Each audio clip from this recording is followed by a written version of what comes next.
Baiklah, perkenalkan nama saya Kristina Siombing, NIM 1804117124, grup B. Di kesempatan pada hari ini, saya mengajar dengan menggunakan strategi kooperatif dengan materi bersyukur dalam situasi sulit di kelas 8. Shalom, selamat pagi anak-anak. Shalom, selamat pagi Bu. Baik, sebelum kita memulai pembelajaran kita pada hari ini, ada baiknya kita awali dengan bernyanyi dan berdoa.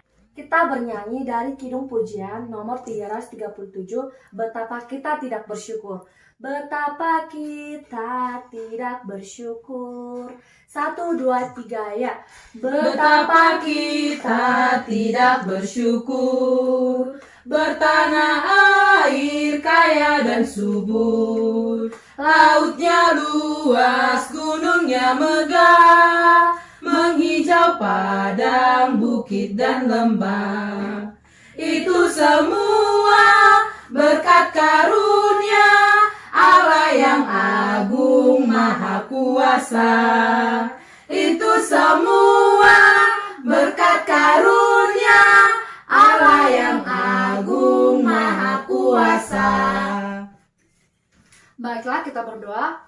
Kembali kami sujud kepada Bapa atas berkat dan karunia-Mu yang kami rasakan hingga saat ini, sehingga kami masih bisa menikmati kehidupan daripada-Mu. Tuhan, sebentar kami akan mulai pembelajaran kami. Kiranya Kau berkati pembelajaran kami dari awal, pertengahan hingga akhir. Terimalah doa kami Tuhan Yesus, di dalam Yesus Kristus kami berdoa. Haleluya, amin. Amin.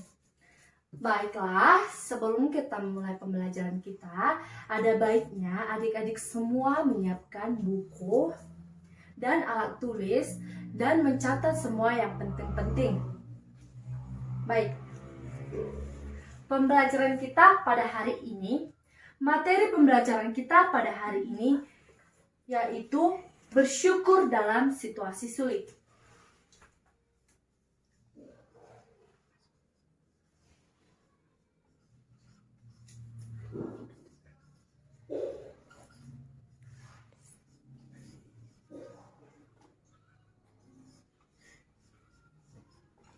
Sulit, apa ayat pendukungnya? Roma 5 ayat 3-4. Pokok-pokok pembelajaran kita pada hari ini yaitu yang pertama, apa itu bersyukur?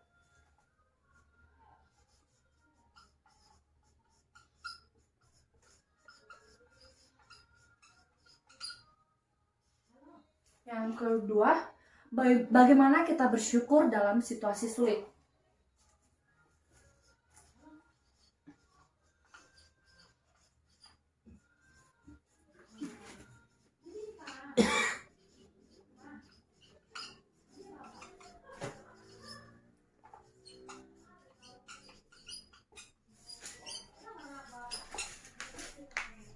Dan apa itu makna bersyukur dalam situasi sulit?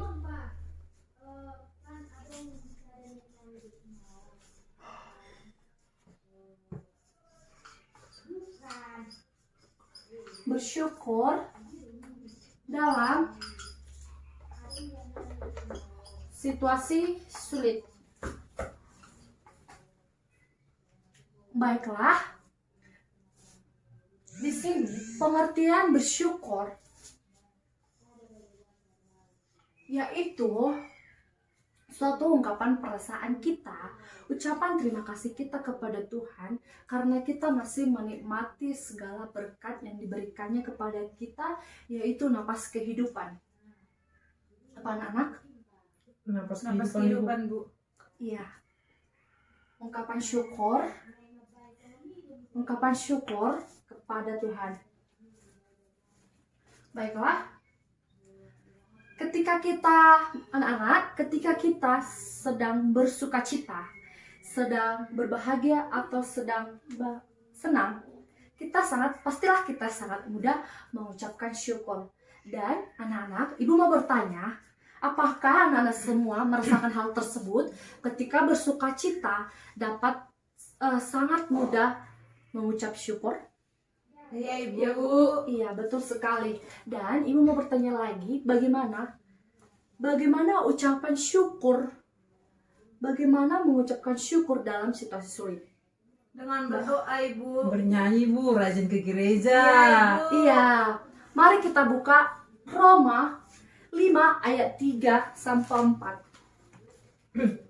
Roma 5 ayat 3 sampai 4. Ayat 3 dibacakan Helena dan ayat 4 dibacakan oleh Luciana. Helena, Baiklah. Roma 5 ayat 3.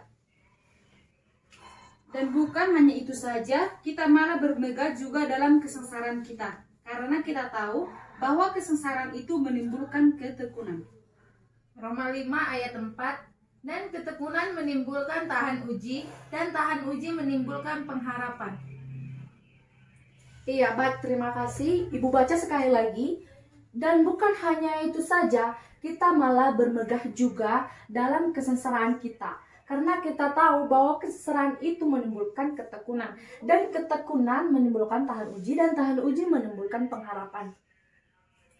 Seperti di ayat ini, Rasul Paulus mengajak kita supaya kita selalu berjalan ke depan, bukan terpaku dalam situasi sulit yang kita miliki saat ini. Dan kita harus percaya bahwa Tuhan selalu ada dalam kita, dalam hidup kita, dan akan membantu kita keluar dari masalah tersebut. Ketika kita menyadari bahwa Tuhan hadir dalam situasi sulit kita, dan kita harus bersyukur. Mengapa? Bahwa Tuhan hadir dan dapat menolong kita atau dapat melindungi kita dalam situasi tersebut. Ketika kita bersyukur dalam situasi sulit, sudah melakukan apa yang Tuhan minta, kita sudah melakukan apa yang Tuhan inginkan, dan kita juga dapat dan kita percaya bahwa kuasa Tuhan itu ada dalam hidup kita yang bisa dapat menolong kita dalam situasi sulit tersebut dan membawa kita keluar dalam situasi tersebut. Sebaliknya, ketika kita tidak bersyukur dalam situasi sulit, berarti kita tidak menginginkan bahwa Tuhan ada dalam hidup kita. Dan ketika Tuhan tidak ada dalam hidup kita, kita akan merasa gelisah dan masalah itu tidak akan selesai. Oke, baiklah anak-anak, kita akan membentuk 2 kelompok. Kita akan memberi argumen, ibu akan memberi video, dan adik-adik semua menulis apa inti dari video tersebut. Nice shoes, where'd you get them from? Yes, shoes. Where'd you get them from? Cash in?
Why should it be like this?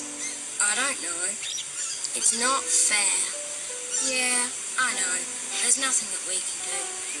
I don't want to be like this. Me neither. I wish I was like him.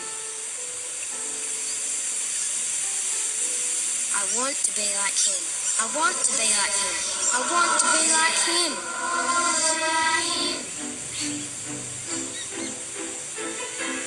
Yes!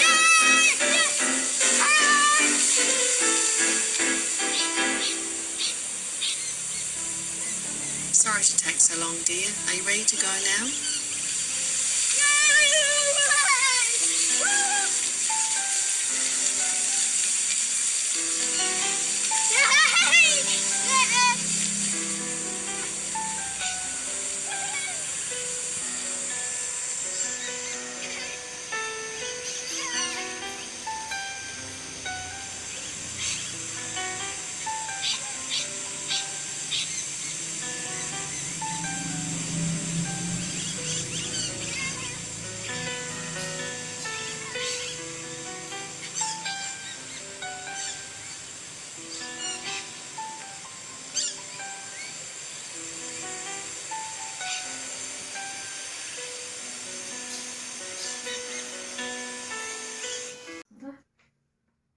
Baiklah, sudah terbentuk, yaitu kelompok A dan kelompok B.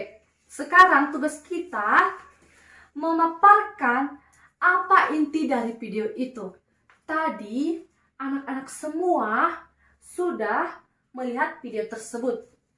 Saya berikan waktu, ibu memberikan waktu 5 menit untuk menulis apa inti dari video tersebut.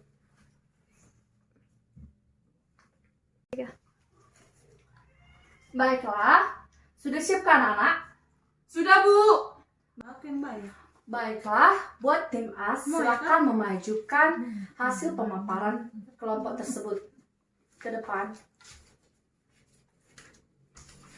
Baiklah, saya perwakilan dari tim A akan memaparkan dari maksud dari video tersebut. Di video tersebut dapat kita lihat 2 orang anak laki-laki. Yang pertama, dia itu mengeluh karena sepatunya rusak. Nah, dari situ dapat kita lihat bahwa anak itu tidak bersyukur atas apa yang terjadi dalam dirinya. Dia selalu ingin menjadi orang lain. Terima kasih. Baik, terima kasih. Baik, selanjutnya buat tim B supaya memaparkan hasil diskusi mereka. Berikan kemuliaan bagi Tuhan. Ya, baiklah. Yang dapat saya simpulkan dari video tersebut, yang dimana ada seorang anak, dia melihat sepatu temannya bagus, sehingga dia ingin memiliki seperti itu. Dari hal itu kita dapat mempelajari bahwasannya dalam hidup ini kita tidak boleh mengikuti apa yang ada pada milik orang, akan tetapi kita harus tetap bersyukur dalam hal apapun, dalam sukacita maupun duka cita, kita tetap bersyukur kepada Tuhan. Terima kasih. Baiklah.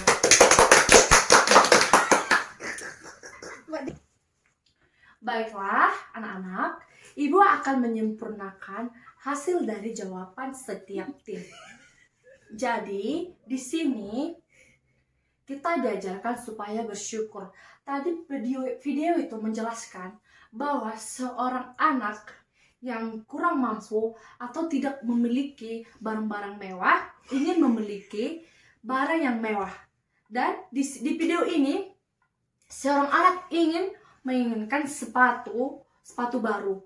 Dan dia melihat temannya bahwa temannya ini memiliki sepatu baru, tetapi temannya ini sedang lumpuh. Dan dia ingin bertukar posisi bahwa dia ingin memiliki sepatu baru, tetapi dia lumpuh. Dan hal tersebut pun terjadi, mereka bertukar posisi. Dan ketika mereka bertukar posisi, dan si anak pun menjadi menyesal.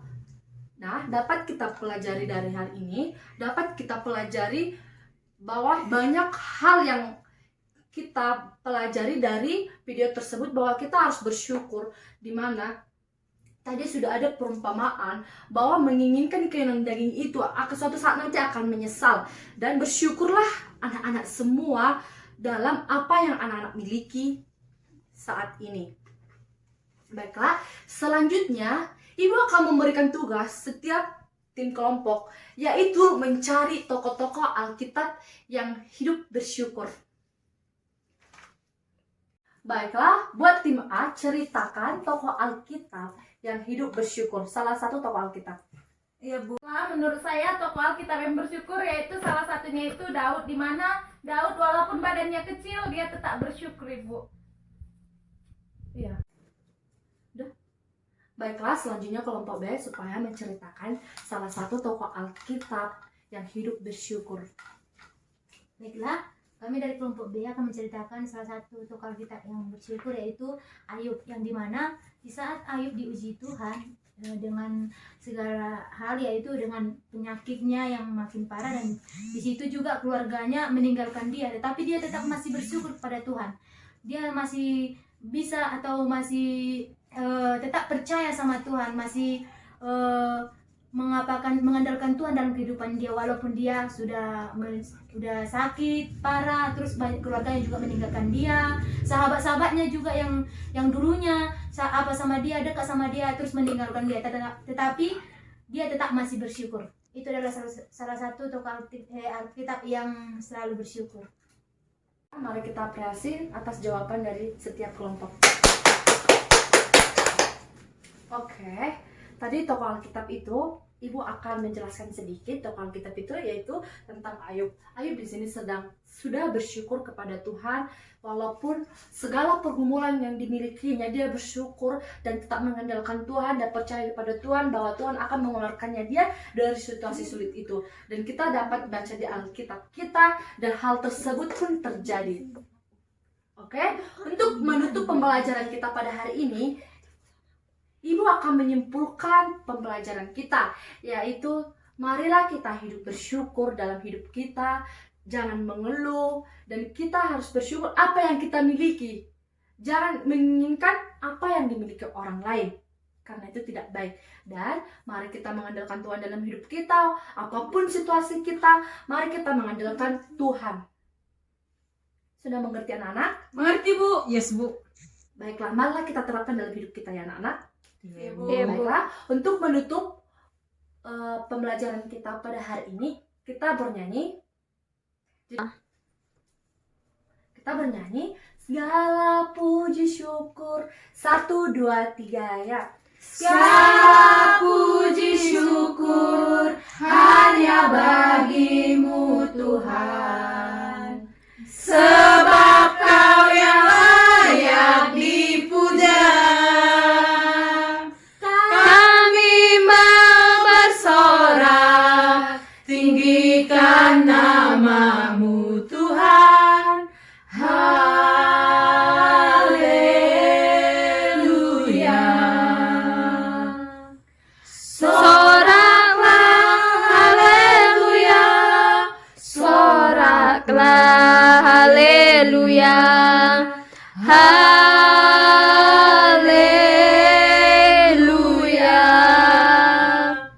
Soraklah, haleluya. Soraklah, haleluya. Haleluya.